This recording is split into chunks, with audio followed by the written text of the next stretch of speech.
Life has a way of hitting you when you least expect it. And when it happens, you got to play it cool. A girl tells you it's over. Thank her. You can do better. Teacher calls on you in class. Be strong and wrong.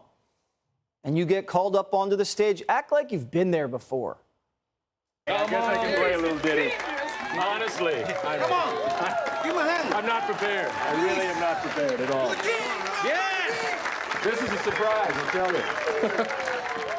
Guys, East Harlem Shakedown, E flat. Keep the cymbals splashy, and Jerry, let's take the bass line for a walk.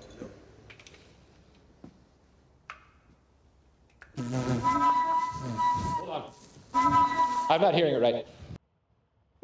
But when you're the president of the United States, you have to channel your emotions strategically. You can't just snap out of the blue. And today, that's what Joe Biden did. He lost control, and the whole country got a taste of his rage.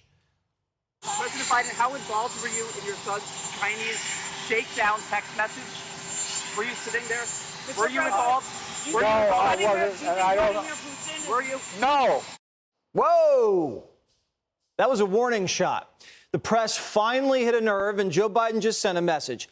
Don't you ever ask me that question again. This is an important moment in history right now. The press cannot buckle. The free press cannot wilt because the commander-in-chief tries to scare you out of following the facts.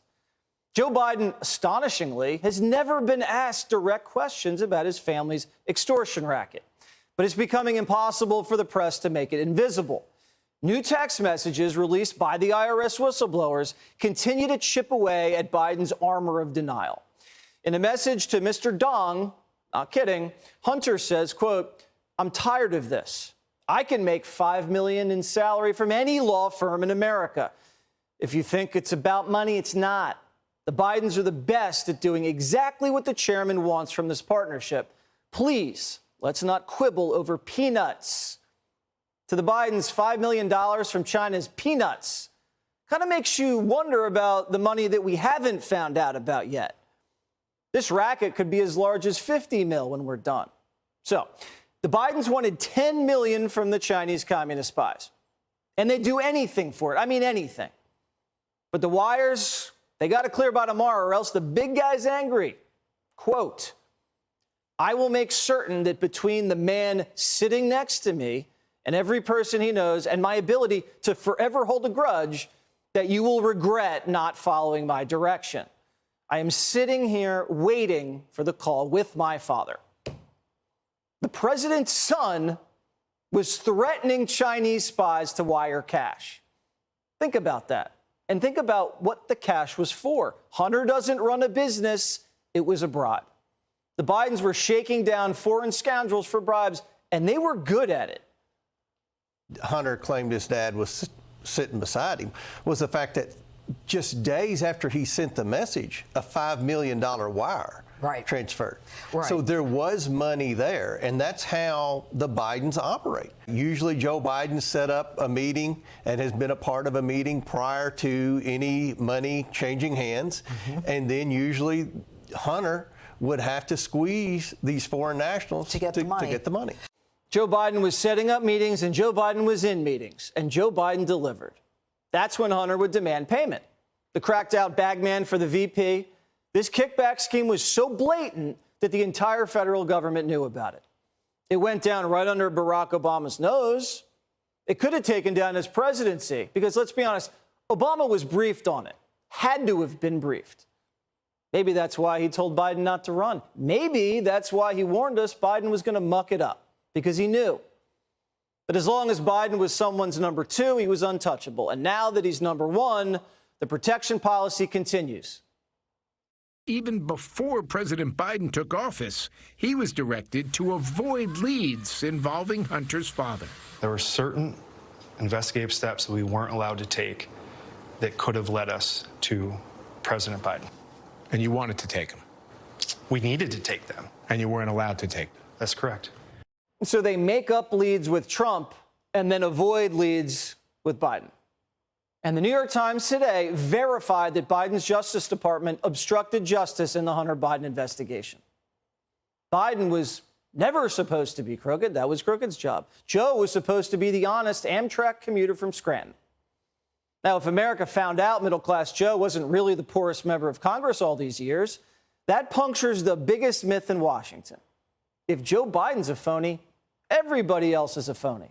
If Washington, D.C. could push that lie for decades, what else are they lying about?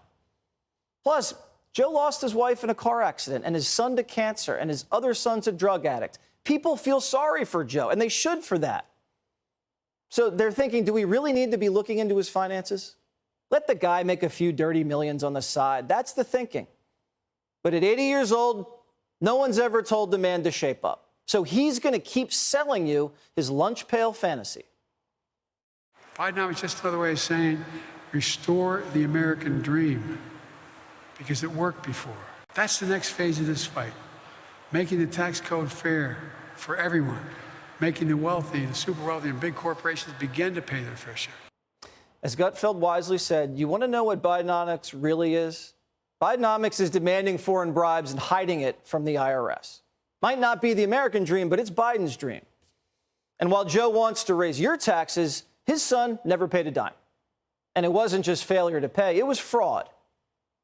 There were personal expenses that were taken as business expenses.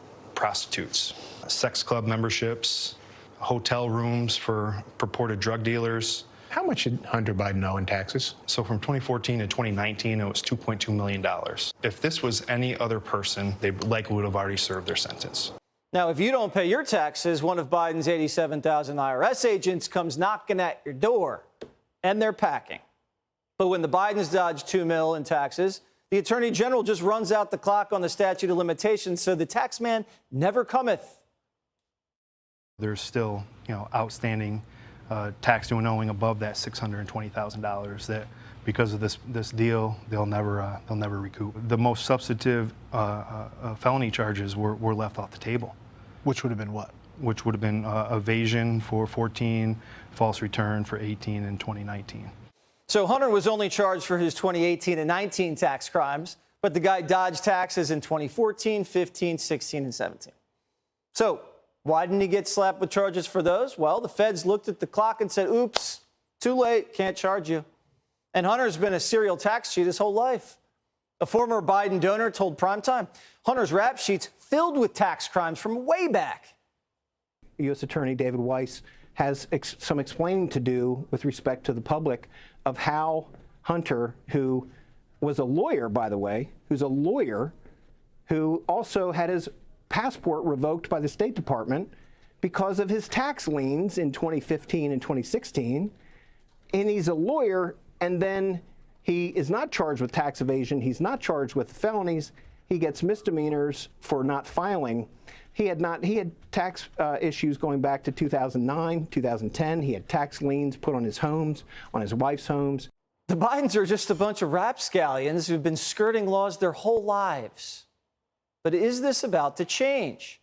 Hunter has an upcoming date in court with Judge Mary Ellen Norica, who's going to be overseeing the case. And she has the power to throw Hunter's sweetheart deal in the trash. She doesn't have to accept this dirty plea, this no prison plea. This investigation's tainted, and it has cover-up written all over it. So what will the judge do? Hey, Sean Hannity here. Hey, click here to subscribe to Fox News YouTube page and catch our hottest interviews and most compelling analysis. You will not get it anywhere else.